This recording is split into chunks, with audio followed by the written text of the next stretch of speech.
Boris Johnson's major donor Alexander Tamerko has called for Brexit to be extended by 1 year as the businessman believes it would be better for the economy.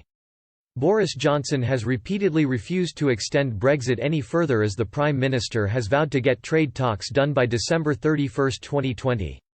But Mr. Johnson is facing calls to delay following the coronavirus pandemic, which have made trade negotiations challenging. The Conservative Party's leading donor, Alexander Tamerko, has said to extend for at least 1 year. Speaking to Sky News, Mr. Tamerko said, "We need a lift. It might be very slowly but very bravely.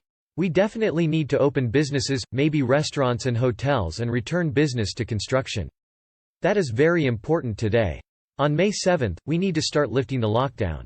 He added, Michael Gove, Boris and Alok Sharma totally agree that we need to use our national business to create new capacity for fighting this virus. Mr. Tamerko went on to give his advice on Brexit.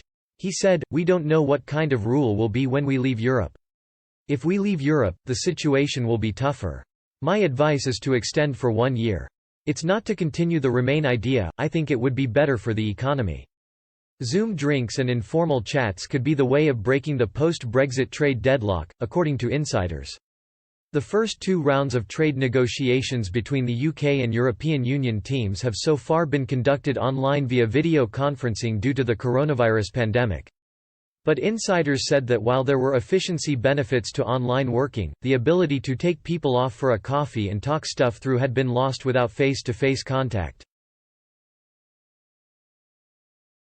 And with social distancing measures likely to be in place until a COVID-19 vaccine is discovered, both sides are said to want to find new ways of establishing informal conversations in a bid to break the current deadlock.